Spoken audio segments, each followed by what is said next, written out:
नमस्कार दोस्तों, स्वागत है आपका हमारे चैनल कहानियों की दुनिया बाय वानी में। तो हमारी आज की कहानी है भूतिया सड़क। तो चलिए शुरू करते हैं। 16 जुलाई कसेड़ी घाट। 4 दोस्त अनिकेत, साहिल, राजीव और अमित सब हॉलिडे एंजॉय करने के बाद रात में वापस घर लौट रहे थे। अमित ने कहा, अरे यार, कब ये रास्ता खत्म होगा? 2 घंटे से इसी रास्ते पर भटक रहे हैं। बैठे बैठे कमर में मोच आ चुकी है।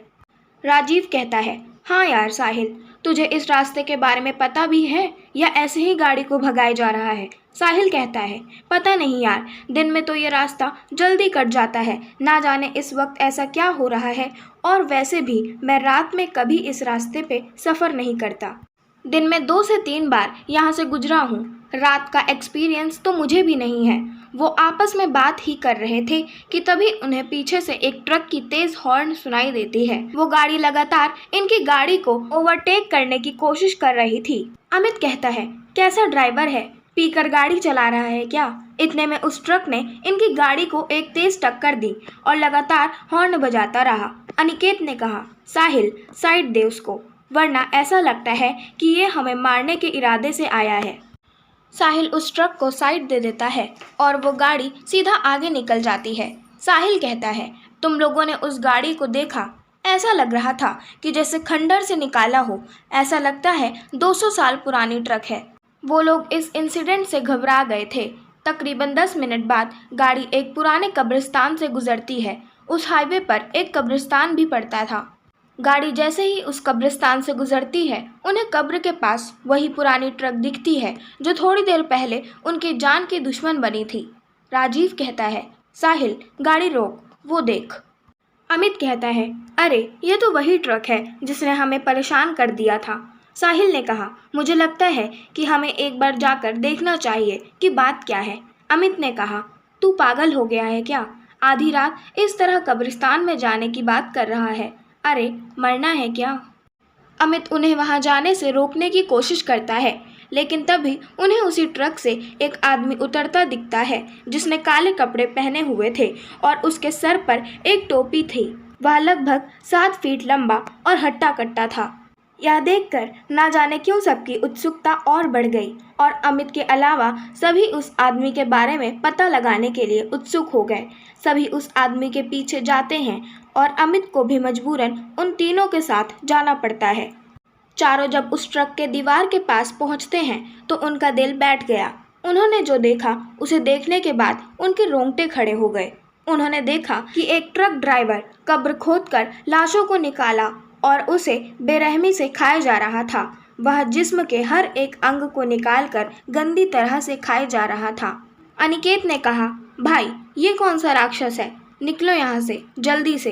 हड़बड़ाहट में सब वहाँ से एक साथ भागे, लेकिन अमित इतना डरा था कि वह हिल भी नहीं पाया। कदमों की आवाज़ सुनकर उस शैतान को पता चल गया कि कोई उस पर नज़र रख रहा है। वह जैसे ही पीछे पलटा, उसे वह 3 लड़के भागते और एक वहाँ खड़ा दिखा।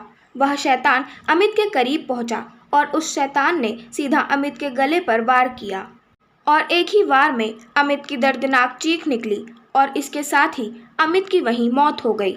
यहाँ तीनों तेजी से गाड़ी की तरफ भागने लगे और गाड़ी के पास पहुंचे और गाड़ी में बैठ गए। वह शैतान अब तक उनके पीछे नहीं भागा था, बल्कि दूर से ही खड़ा उन्हें घूर रहा था। साहिल गाड़ी स्टार्ट करने की पूरी कोशिश कर रहा था, लेकिन उसकी कार स्टार्ट नहीं हो रही थी। तभी वह दूर खड़ा शैतान धीरे धीरे उनकी तरफ बढ़ता है और वह लगभग गाड़ी के नज़दीक पहुंच गया था। तभी गाड़ी स्टार्ट हो गई और तेज़ी से साहिल गाड़ी को आगे बढ़ाने लगा। वह शैतान इन तीनों के पीछे पड़ चुका था और तभी वह हवा में उड़ा और सीधा गाड़ी पर कूद गया।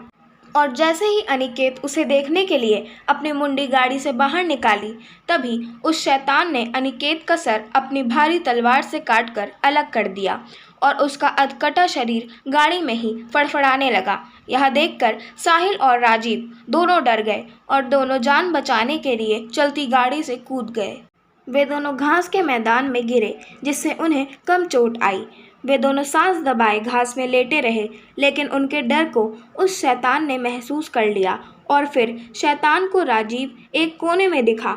तभी वो शैतान अपने लंबे नाखून और धारदार तलवार से राजीव पर वार किया, जिससे उसकी दर्दनाक चीख निकल आई और उसकी मौत हो गई। उस शैतान ने साहिल को नहीं देखा था और साहिल भी राजीव की मौत के वक्त वहां से निकल चुका था, जिसकी वजह से वो बच गया। उस रात कसेड़ी घाट हाईवे पर जो भयानक हादसा उनके साथ घटा, उससे सभी को ये सीख लेनी चाहिए कि अंधेरी रातों में भूतिया रास्ते से गुजरने का अंजाम कितना खौफनाक हो सकता है। कहते हैं उस भूतिया सड़क के कहानी में कोई शैतान है जो हर रात 12 बजे से लेकर 3 बजे के बीच अपने पुराने खतरनाक ट्रक से अपने शिकार का पीछा करता है और उसे मारकर कब्रिस्तान में दफन कर देता है और अगली रात उसे कब्र से निकालकर उसके जिस्म के टुकड़ों को खाता है, जिससे वो अमर रह सके। आशा करती हूँ आपको हमारी आज की कहानी पसंद आई होगी। अगर आपको हमारी आज की कहानी पसंद आई हो तो हमारे चैनल को सब्सक्राइब करें, वीडियो को लाइक करें और बेल आइकन दबाना ना भूलें। और हमें कमेंट कर ज़रूर बताएं आपको कैसी कहानियाँ पसंद हैं। हम वैसी कहानियाँ आपके लिए लाते रहेंगे। धन्यवाद।